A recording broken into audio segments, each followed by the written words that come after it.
고린도 후서를 봐 나갑니다. 사실은 이게 지금 나하고 무슨 관계가 있을까라고 생각이 될 만큼 좀 전개가 답답하기도 하고 또 뭐 같은 말을 반복하는 것 같고 어렵기도 합니다. 근데 저는 이 고린도 후서를 보면서 바울이 한 교회를 사랑하고 그 한 교회를 세워나가고 그 교회가 복음으로 뿌리 내리는 과정 속에 참 많은 고뇌와 힘듦과 그들을 향한 애통함과 사랑이 있었다는 것을 느낍니다. 한 영혼이 천하보다 귀하고 그 한 영혼이 주님께로 돌아오는 게 얼마나 힘듭니까? 교회가 교회다워진다는 게 참 쉽지 않다고 보입니다. 그래서 우리는 더더욱 하나님이 원하시는 교회로 만들어 가야 될 것이고 목회자인 제가 목사답고 중직자가 중직자답고 성도가 성도다운 그런 모습들을 가지게 되기를 기도합니다. 오늘 같이 또 은혜 받는 중에 이 새벽에 이 고린도 후서를 나누며 축복의 시간 되기를 주 예수 그리스도 이름으로 축원드립니다. 자, 고린도 후서 2장 5절부터 11절을 보겠습니다. 자, 지금 고린도 후서 1장 12절부터 2장 11절까지 고린도 교회 방문 계획을 변경시킨 데 대한 바울의 해명이 길게 나옵니다. 굳이 이렇게 길게 해명을 해야 될까 싶을 만큼 해명을 하고 있는 거죠. 근데 그 중에 이 말미가 지금 오늘 고린도 후서 2장 5절부터 11절입니다. 이 바울이 고린도 교회 성도들에게 그들의 교회에서 이미 징계받은 자들을 용서하고 위로할 것을 당부하는 내용이 나옵니다. 그러니까 징계의 목적은 끊어내기 위한 게 아니라 온전한 신앙으로 세우기 위한 거라는 것, 그 영혼을 구원하기 위한 거라는 것이 핵심인 거죠. 그래서 이게 무슨 내용인지를 좀 우리가 보면서 또 조금 은혜를 받게 되기를 바랍니다. 자, 2장 5절 6절을 보겠습니다. 근심하게 하는 한 자가 있었을지라도 나를 근심하게 한 것이 아니요 어느 정도 너희 모두를 근심하게 한 것이니 어느 정도라 하면 내가 너무 지나치게 말하지 아니하려 함이라. 이러한 사람은 많은 사람에게서 벌 받는 것이 마땅하도다. 성령을 근심케 하는 사람이 있고 성령을 회방하는 사람이 있습니다. 막 자기 멋대로 막 하면 성령이 근심하잖아요.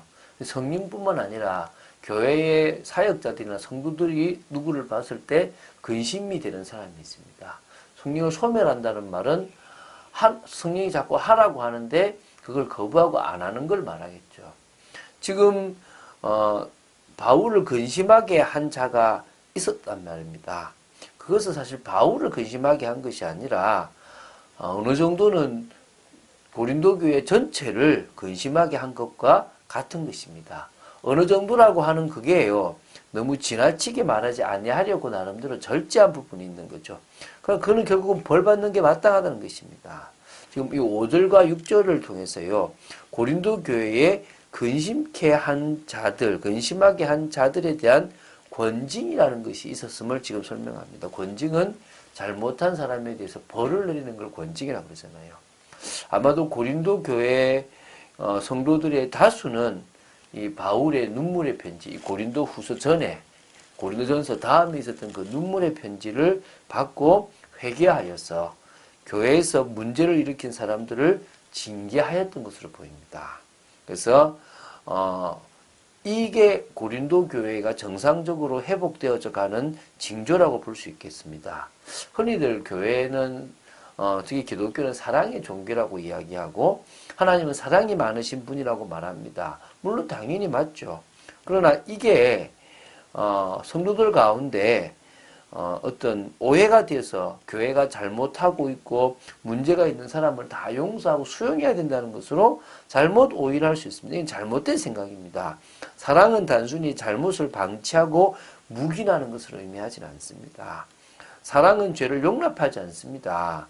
물론 죄를 용서하긴 하지만 용납하고 묵인할 때 정말 문제가 생기는 겁니다. 결국은 죄의 용납과 묵인은 죄인을 죽게 하는 것이고 이 진정한 사랑이 아니기 때문에 부모가 자녀를 혼내는 것이 사랑이잖아요.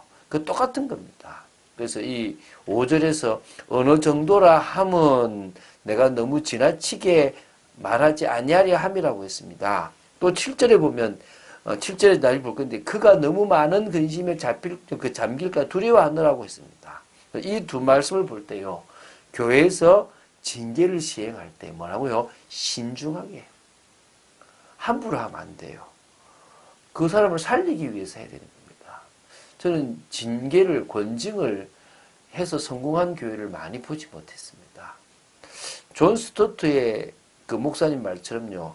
모든 징계는 십자가의 사랑과 정의를 보여주고 우리가 하나님의 참 자녀임을 확실하게 나타내는 증거가 되어야 한다고 합니다. 그래서 징계에는 정의와 사랑이 균형 있는 조화를 이루도록 그리고 징계하는 교회는 징계받는 자가 무엇보다 하나님의 참 자녀임을 확인하도록 도와줘야 된다는 것입니다. 자, 7절, 8절을 보겠습니다. 그런즉 너희는 차라리 그를 용서하고 위로할 것이니 그가 너무 많은 근심에 잠길까 두려워하노라. 그러므로 너희는 권하노니 사랑을 그들에게 나타내라. 만약에 그가 상처받을 것 같으면 뭐요? 차라리 용서해버리고 위로해라. 그가 많은 근심에 잠길까 두렵다 이 말입니다. 그러니까 뭐요? 사랑으로 하라는 겁니다. 이게 지금 우리가 권징을 할 때 중요한 거예요. 잘못하면요, 그게 큰 문제가 될 수 있다는 겁니다. 그렇다고 해서 묵인하고 덮어버려도 안 된다는 겁니다. 반드시 교회에는 악과 죄가 있으면 안 되는 것입니다. 그거를요, 어떤 권위를 가지고 팍 해서 정말 그 사람을 상처 있게 만들고 실패해서도 안 되고, 그래서 권징을 할 때요, 목사가 먼저 권징을 받을 때가 있어요. 내 잘못이다. 내가 잘못 교육했으니까. 정말 이거 내가 회개한다가 되어야 되면 같이 사람으로 받을 수 있는 거잖아요. 나는 잘못했고 너 잘못이야! 라고 해버리면 문제가 있다는 거죠. 너희가 범사에 순종하는지 그 증거를 알고자 하여 내가 이것을 너희에게 썼노라. 지금 바울은 다시 자신이 이 고린도후서 전에 눈물의 편지를 보낸 이유가 그 눈물의 편지를 통해서 범죄자들을 징계하라고 한 이유가 몇 가지 나오는 첫 번째 뭐라고요? 순종하는지 안 하는지 겁니까? 시험 여부를 보려고 했던 것입니다. 그리고 이미 그 눈물의 편지를 기록한 이유를 4절에 뭡니까? 사랑을 나타내기 위한 거라고도 얘기했습니다. 그래서 이런 부분들을 통하여 정말 저도 확인합니다. 가만히 기다려 봅니다. 저 사람 진짜 믿음이 있는가 없는가. 저는요, 다른 교인도 도와주는데요. 도와줄 때 기준이 뭐냐면, 제자면 도와준다. 근데 아니면요, 놔둬버립니다. 왜? 굳이 제자 아니고, 그게 없는데 제가 해줄 필요가 없는 거죠. 그게 제 중심입니다. 그러나 교회 성도라면, 하나님 저한테 붙인 양이니까, 제가 생명 걸고 도와야죠. 그 영혼을 품고 기도하고, 말씀 속에서 도와야 되지 않겠습니까?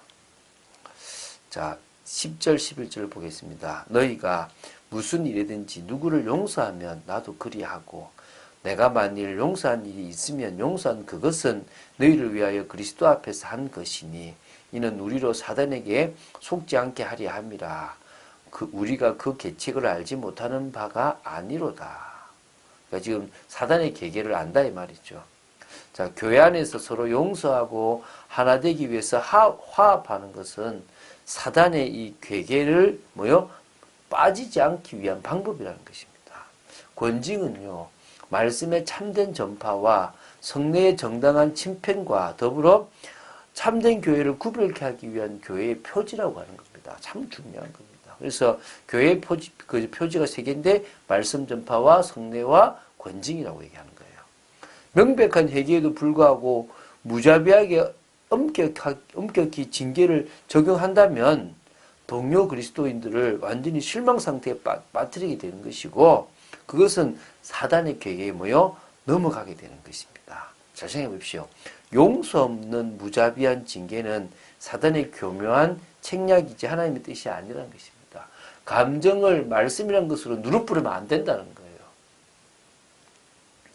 자, 교회는 언제나 진리의 말씀을 따라 흔들림 없이 딱 세워지고 인도받아야 됩니다.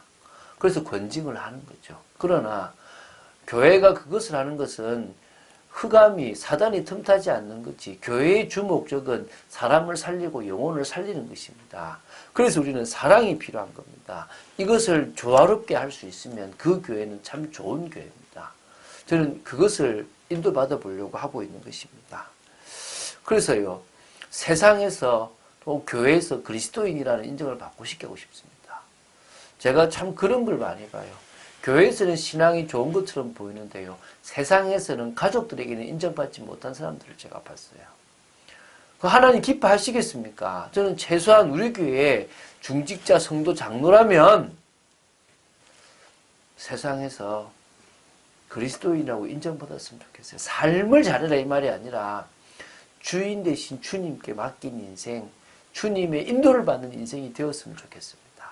여러분 정말 그래서요, 그리스도인이라는 믿음을 인정받고 삶을 인정받고 그 열매가 드러나는 축복의 사람이 되어지기 바랍니다. 저는요, 젊은 산업인들을 많이 세우려고 그래요. 젊은 산업인들이 이 시대에 정말 올바른 성경적 세계관을 가지고 하나님이 원하시는 옛틀을 깨버리고 새 틀 속에서 인도받는다면 그보다 더 중요한 게 어디 있겠습니까? 자, 우리는 계속 말씀을 봐나갑니다. 저는 서신서를 보면서 내가 참 간단하게 봤구나라는 생각들을 좀 하게 되었습니다. 좀 깊이 있게 바울의 심정을 이해할 수 있는 게 참 축복이라고 믿습니다. 여러분도 바울의 중심을 이해하게 되기를 주 예수 그리스도 이름으로 축원드립니다. 주는 그리스도시요 살아계신 하나님의 아들심을 고백합니다. 바울이 고린도 교회를 향하여 썼던 많은 편지들은 고린도 교회를 사랑해서 한 것임을 보게 됩니다. 저 역시 사랑으로 징계도 하고 또 권징도 하고 또 권면도 하고 정말 그 사람의 영혼을 살릴 수 있는 축복의 일을 하게 되기를 바랍니다. 저에게 은혜를 내려주시옵소서. 말씀 따라가는 축복 속에 있기를 간절히 소원합니다. 역사하여 주시옵소서. 주님이 원하시는 그리스도인이라는 인정을 받으며 옛틀을 깨고 새 틀 속에 들어가는 축복의 제들 되기를 간절히 소원합니다. 주 예수 그리스도 이름으로 기도드립니다. 아멘.